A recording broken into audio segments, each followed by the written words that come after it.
From the classic performances of Christopher Reeve's Superman and Michael Keaton's Batman, to Christopher Nolan's groundbreaking Dark Knight trilogy, to the expanded universe and crossovers of the DCEU, DC Comics has delivered some of the greatest and most memorable characters and stories of all time. But I would argue that none has done a better job at showcasing the world of DC than the original cinematic universe itself, the phenomena that is the DCAU. Hi, my name is Sam of Cinema 3D, and today we are going to be talking about the amazing world of the DC animated universe. So I've been a DC fan for pretty much my entire life, starting with Batman 89, and then growing up with Batman Forever, slowly getting into the Dark Knight trilogy films, and I was, pretty much at first mainly a Batman fan.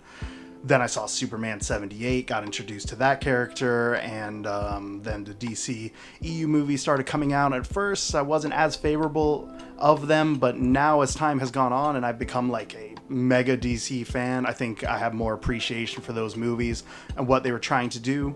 But beyond Batman the Animated Series, and a couple episodes of the series Batman Beyond, I never really watched or dug into the DCAU, the DC animated universe that has been so hailed by critics and by just fans alike as being some of the best content, if not the best content that DC has put out, with Kevin Conroy's performance of Batman alone.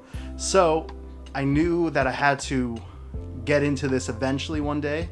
I knew that this was a cinematic universe that preceded the MCU, and that was like huge. And I don't know if people really talk about the accomplishment that people like Paul Dini and Bruce Timm did back in 1992, going all the way to, 2006, I believe, is when it ended with Justice League Unlimited. But they made a series of interconnected shows with DC that, I should say, I just finished it today. And I'm just blown away. I'm speechless at this series. They are some of the best animated series I've ever seen in my life. They are, without a doubt, the best content I've ever seen from DC. Only thing that can rival it would probably be the Dark Knight itself. And then maybe the original Superman, the whole Dark Knight trilogy, and Batman 89, Wonder Woman. Those are some standouts. But I do think that overall, when it comes to getting the characters down, this does it the best. I mean, this feels like the definitive version of Batman, the definitive version of Superman, Wonder Woman, Flash, Lex Luthor, Joker, you name it.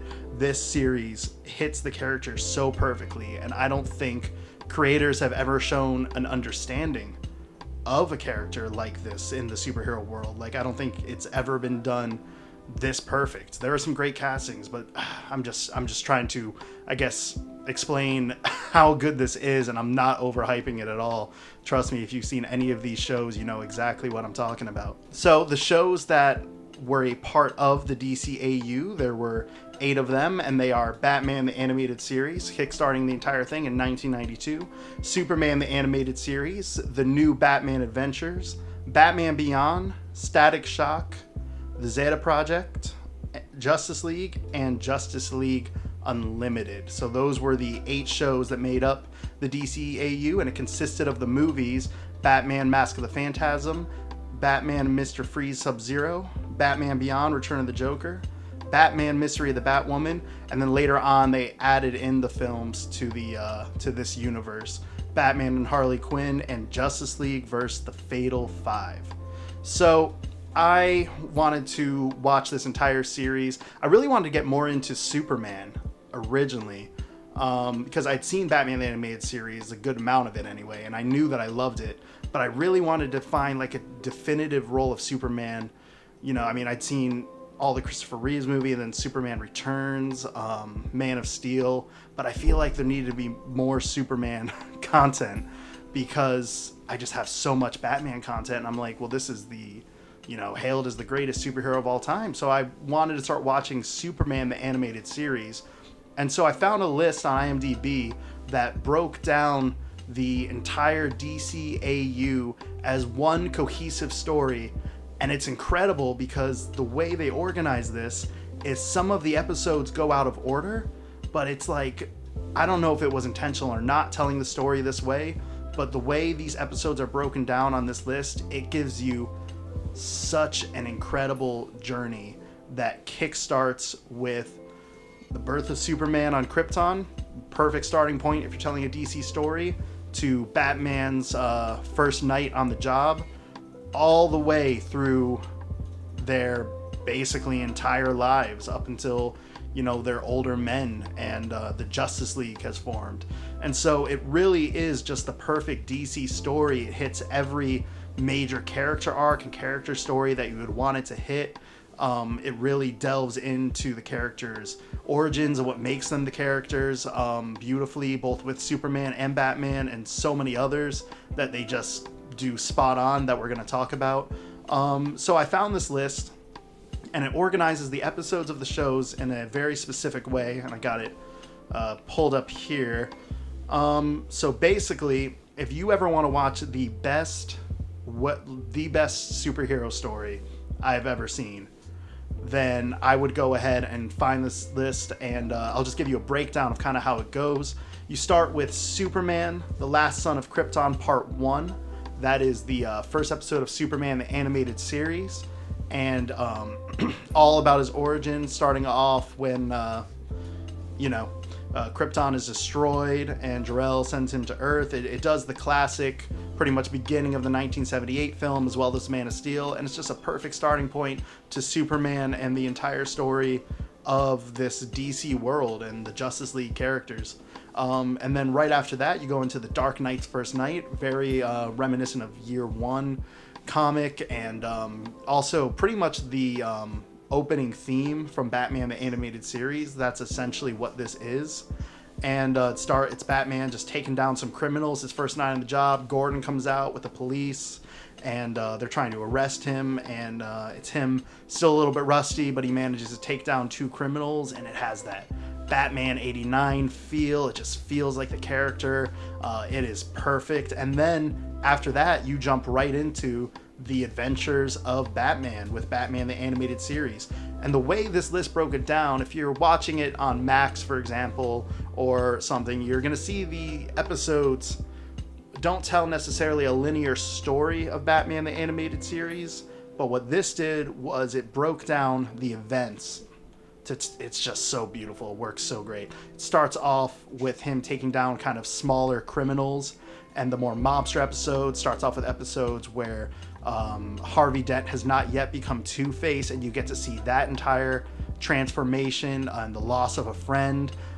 Makes you really feel like you're growing with the character. At first, we see the police more hesitant of Batman with Harvey Bullock and Gordon, and then pretty soon, it's Batman, and just the rogues gallery grows, and we have Joker, and we have the official Two-Face, and we have Poison Ivy, and we have Killer Croc, and we have the Penguin, and we have all these just legendary Batman villains that end up showing some of the best Batman stories of all time. And throughout this series, it just has so much respect for the character of Batman and Bruce Wayne. We see the twistedness of the character more than anything. We see his detective side more than anything. We see the struggle he has in being Batman. We see great respect for his one rule, and that the one thing that he never wants to break down. It hits everything that is Batman perfectly. And I would say it doesn't do it any better than what we watch in the middle of watching Batman the Animated Series, which is Batman Mask of the Phantasm. First movie entry in this list. Goes back and showcases Batman's origin and his struggle of choosing whether or not to be Batman, and whether or not this life is something he has to do, if he's destined to it, or he has a choice in the matter. It is probably the best content of this entire series. It is phenomenal, one of the best Batman movies ever made. So we work our way through the entire Batman animated series, and it culminates with Batman the Sub-Zero movie. Now, this actually came out after Batman the Animated Series had ended, and after the new Batman Adventures began, but this movie canonically takes place at the end of Batman the Animated Series, and it leads perfectly into the new Batman Adventures. So that's how this was watched, and it ends with Sub-Zero, which is I believe, very underrated Batman movie. I've seen it about 2 or 3 times now, and each time it just keeps getting better and better. I mean, it just really stands out as an animated movie from not just DC, but from Warner Brothers as well. I think it's one of their best movies, right below Batman Mask of the Phantasm. It's fantastic. So then we see Batman grow from fighting these small time villains to fighting the more fantastical ones like Ra's al Ghul and Mr. Freeze. And then we go back and we check in with Superman, and we begin Superman the Animated Series, starting with episode 2 of The Last Son of Krypton, and we work our way through a good amount of Superman the Animated Series, but then we get this really cool split timeline happening between Superman and Batman, where both shows are taking place at the same time. The Bat family is probably the most prominent element of the new Batman adventures, and so we get a lot of Nightwing stories, a lot of Batgirl stories, and then of course Tim Drake's Robin. And then on the Superman side, we're introduced to Supergirl, Superman's relationship with Lois Lane, and his friendship with Jimmy Olsen. But then we also have one of the best elements of the DCAU, which is the rise and the decline of the man that is Lex Luthor. If there's one thing that this series got perfect, it is the character of the two main antagonists for Batman and Superman, Joker and Lex Luthor. I mean, they are just absolutely unreal. The way both of these characters unravel from the time we first meet them, where Lex Luthor is kind of a suave businessman, to where he gets eventually, which I won't spoil it if you haven't watched it yet, or Joker kind of starting off with his smaller crimes, then pretty soon he's just causing havoc to Batman's life more than ever. It's truly amazing, and that's some of the stuff we get from Superman the Animated Series, as well as the introduction of the Justice League members that will soon be joining him in a future show, as well as the beginning of the problems with Apocalypse and New Genesis, introduction of Darkseid, and this kind of overarching story and theme similar to Thanos and that of the MCU, where it's Darkseid kind of as an overarching villain of this entire series, along with villains like Lex Luthor, Joker, Brainiac as well. But the Darkseid episodes in this, there's an episode in Superman the Animated Series with Darkseid, and I believe it's called Apocalypse Now, and it is just one of the best episodes of a series I've ever seen in my life. They did things that I was not expecting to ever see in an animated show like this, and you felt intense. I felt like it was weird. I was watching this show from the 90s that I knew I could always watch, but I had the same intensity level as when Thanos shows up in Infinity War. It was insane. So then we watch Superman and Batman side by side in both of those series, Superman the Animated Series and the new Batman Adventures, which then culminates in the World's Finest arc. And the World's Finest arc is when Superman and Batman meet for the first time, and it was probably one of the most exciting character crossovers I've ever seen. And it's crazy because you think it'd be something that we're used to today, but seeing it in this series and seeing it as this Batman that I've been watching for now seasons, and this Superman I've been watching now for seasons, meet and team up, and the two personalities clash, it felt like the most definitive version of these characters meeting. And I think that shows that, you know, the DCU has many good elements, and I don't want to, tear it apart too much here, even though there is still a lot to tear up. But you don't have that intensity of when Henry Cavill meets Ben Affleck's Batman. You don't have that intensity of their meet like you do in this, because it took time to establish both characters to that point where you feel like they're ready to meet. And then Joker and Lex Luthor meeting as well. It was truly remarkable. But all of these elements then set up for Justice League, when Earth is threatened and Batman and Superman have now developed a relationship. This feels earned, and we've already gotten introduced to a few of the members as well in Superman the Animated Series. They all come together to protect Earth. Very natural team up. Felt right. Felt like the way it should happen. And then we just go right into this Justice League show, where we follow Superman, Batman, Wonder Woman, Hawkgirl, Green Lantern, Martian Manhunter, and The Flash, with the most definitive versions of these characters I've ever seen. I think the ones that they handle the best, though, would probably be obviously Batman and Superman. But then also, actually, I can't even say that. I was about to say just two of them, but they're all handled great. But Hawkgirl and Green Lantern have one of the best story arcs that go throughout the entire Justice League series, and culminates in a pretty interesting way. But yeah, two of the best character interactions I've seen for that many seasons to carry on in a show, and they handled those two beautifully, and their own independent stories as well. They really feel like real people, and you get so invested in their lives as you watch through these shows. And then Martian Manhunter is a fantastic character. He has so many emotional scenes that just make you really feel for this character, that if you really didn't get into something like this and you weren't a huge comic fan, you would just think he looks cool, but you don't realize the intense layers to this character. And then they give great arcs to both Wonder Woman and Flash as well. Really feels like Wonder Woman with the innocence of her character, and yet the power that is there. And then Flash with the now this is Wally West Flash, so he's pretty goofy, but then he has to learn that kind of maturity aspect of really being a hero. So they handle just all these characters perfectly, set them up in Justice League, and begin the dark side overarching Apocalypse story, as well as Lex Luthor's story. Now, Justice League Unlimited is the next series on this. This is now where we get all the heroes that have all been introduced in different episodes of either Batman the Animated Series, Superman the Animated Series, Justice League. They've all been introduced somewhere along the line. All the characters that we've seen here and there are now popping up and helping them fight, and now the Justice League has grown to this insane level, and there's just so many great overarching stories throughout this entire series that has one of the best culminations I've ever seen in series finale.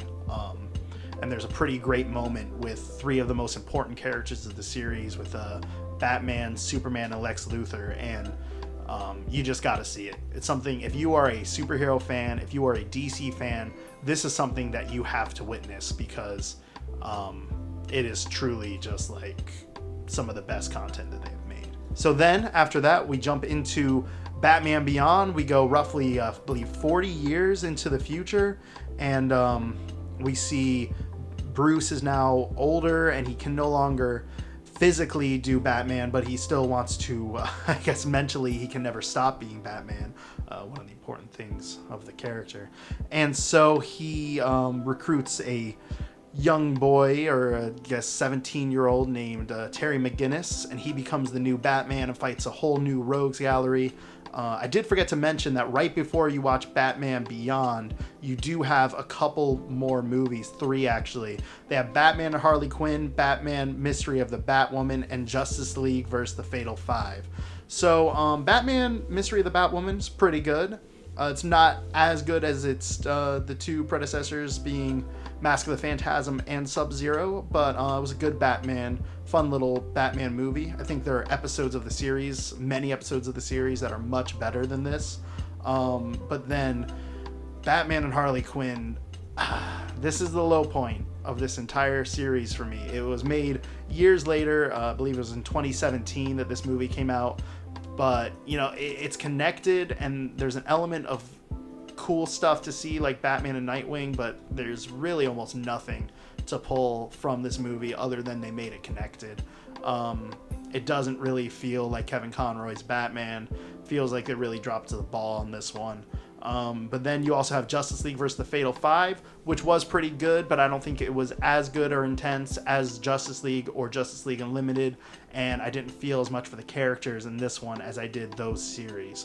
But then going into Batman Beyond, you watch that entire series through. It gives you a way of watching it that culminates in the episode called The Call, which then brings in, you know, a lot of elements from the Justice League series that hadn't even been made yet, that they ended up using and tying in just so perfectly. I mean, they really paid attention to what they were doing here. And then you go ahead into the next film, Batman Beyond: Return of the Joker. Incredible Batman movie for both Bruce Wayne and Terry McGinnis, as well as the whole Bat family, and especially Mark Hamill's portrayal of the Joker in this is just phenomenal. I watched it today. This is my second time watching it, and loved it even more than I did the first time. And so then you go into the final episode of Justice League Unlimited Season 2. Believe it or not, out of the 3 seasons, the last thing you watch in this entire series is Justice League Unlimited's epilogue.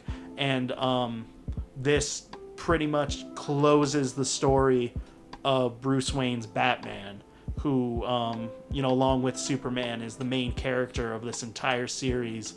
Very similar to what you see with Iron Man and Captain America in the MCU. But this closes his story arc beautifully, and it's great and bittersweet as well, because when you watch this whole story unfold from the time he was a young man training to become Batman to now him passing on his legacy in a very interesting way, it just does stuff to you. I mean, it carries 50 years maybe over of material, and the story that was told of all of these heroes and all of these villains over this period, they didn't have to do this good with it. They could have just, phoned it in and just made some cliche, tacky superhero episodes of a show. But they decided not to do that. They decided to instead tell a definitive story of DC comic legends that had never been done before, to have that much reverence for a character. And keep in mind, this was before Christopher Nolan's Dark Knight trilogy, so we did have the original Superman film from 1978 that really gets the character, and then Batman 89 has some good elements, but this is the first thing that truly showcased what these characters were to the public, and they did it in such a genius and perfect way. So if you have never watched the DC animated universe, I highly recommend you check it out, that you go off one of these lists on IMDb, because it really breaks it down for you in a great way and tells a story that you didn't even know was there, and that just fully delivers. I think these are some of the best animated shows I've ever seen in my life, and some of the best DC stories I've ever seen. So I highly recommend, if you have not checked it out, do not waste any time. If you like animation, if you like comic book characters, if you are a Batman fan and you have not watched all of this material, please start watching it on Max. Everything's on there. The 2 shows that it does leave off is Static Shock and the Zeta Project, only because they kind of steer away from the main overarching story that's being told about these kind of core group of characters with Superman, Batman, Joker, Lex Luthor, Wonder Woman, etc. All these kind of core characters that of the DC animated universe, kind of the Legends pack, if you will. And this overarching story doesn't really, the Static Shock and Zeta Project are more spin-offs of that, and watching it from Batman the Animated Series to Batman Beyond feels much more like a linear, cohesive story, and it just worked so well. I had to watch it like that initially, and I'm so glad I did. And then, I'm probably going to check out those shows in the future, but I just wanted to not break the intensity as I'm watching through these. If I had to rank these shows based upon how I enjoyed them, it's going to be very tough, because there's just something about each of them that was so good. But I came up with for now, the ranking that I have of these shows are, at number 6, we have Batman Beyond. It's a phenomenal, fantastic show. Please don't mistake that. I think it's just seeing Batman and Superman as your protagonists in a show. It's hard to top that, and that was really the only reason why this is at number 6. But Terry McGinnis' Batman is fantastic, and something I wish they would use more, actually. Then at number 5, we have Justice League, the original Justice League series. And again, nothing I can complain about this series. I was hooked from start to finish. It's one of the best animated series I'd ever seen, but I just have these other 3 ranked a little higher. Next one, or 4, my apologies. Next one is the new Batman Adventures. Nothing to complain about this series either. It's pretty much perfect, actually. I got nothing. I enjoy the episodes of Batman the Animated Series, the original part, just a little bit more. But that's not underselling this, because, again, it's one of the best animated series I've ever seen. Still carries the same great storytelling, the same great writing. I just had to organize these pretty much in a certain way. Next one we have is Superman the Animated Series. To me, this now feels like the definitive version of Superman that I was introduced to, and made me kind of like re-fall in love with this character again, to the point where I'm like, you know, just hooked on Superman content right now like I am Batman. And you know, now it's making me want to rewatch Superman 78, which I was watching right before I started filming this, actually, and then makes me want to rewatch Man of Steel. And then it also got me re-pumped for this My Adventures of Superman, which is just doing a fantastic job from these first 2 episodes. It's doing so well. But Superman the Animated Series crushed it for a Superman story, and it's just so great watching with Batman, and that tonal difference between the characters, of the light and the dark, kind of that morning and night thing of the duality of those 2 DC leads. Next one is Justice League Unlimited. Every episode was pretty much perfect. It just delivered. It had so many great character moments and great character arcs. Closed stories very well, was the culmination for many of the characters that I've been watching through multiple seasons of this show, and it just was a home run. It was perfect. And then number 1 is the series that started it all, Batman the Animated Series. The greatest animated series ever made. It is the defining Gotham City. It's the defining Batman, defining Joker. The art style is just breathtaking, and every single episode has deep character layers and really dives into the psychology of Bruce Wayne and Batman. And it's just a series that cannot be matched, I believe. I think it probably is my favorite animated series of all time.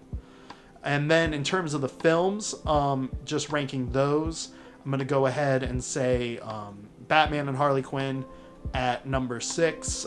Again, just not care for that movie. Then Justice League versus the Fatal Five is coming in at number 5. It was good, but I preferred the character interactions in the Justice League series over this one. Next one on the list is going to be Batman Mystery of the Batwoman. Not as much intensity and not as great of a Batman story as the other ones on this list. Number 3 is going to be Batman Beyond Return of the Joker. Amazing Joker story, amazing Terry McGinnis story, amazing Bruce Wayne story, amazing Bat family story. Just watched it and was blown away, and beautiful animation through this as well. They really delivered on it. Batman and Mr. Freeze Sub-Zero. I think this should have been a theatrical release because it was just that good. It's, I think, almost one of the best Batman movies ever made. And one of those just great Batman adventures, but then also dealing with the character of Mr. Freeze that was handled so beautifully throughout this entire series, and probably has one of the best villain arcs of the entire show. And then number 1 being Batman Mask of the Phantasm. Perfect Batman movie that understands the character beautifully, up there with Dark Knight, Batman Begins, and Batman 89 as being kind of the best Batman content. And John of Cinema 3D will attest that he does believe this is the best Batman content, or the best Batman film that has ever been made, and I can certainly see why. So that was just my takeaway after watching this incredible series. Please give it a shot and watch DC the Animated Universe, DCAU. You will not be disappointed. It makes you appreciate the DCEU more, even a little bit more, and the stories they chose to tell through that series. But then also it makes you kind of wish they, just copied this more and just made a live action version of this, because this feels like the most definitive story for DC. So I hope you guys enjoyed this video. Please like, comment, and subscribe, and let us know what your favorite movie and series from the DCAU is, and we will see you guys next time.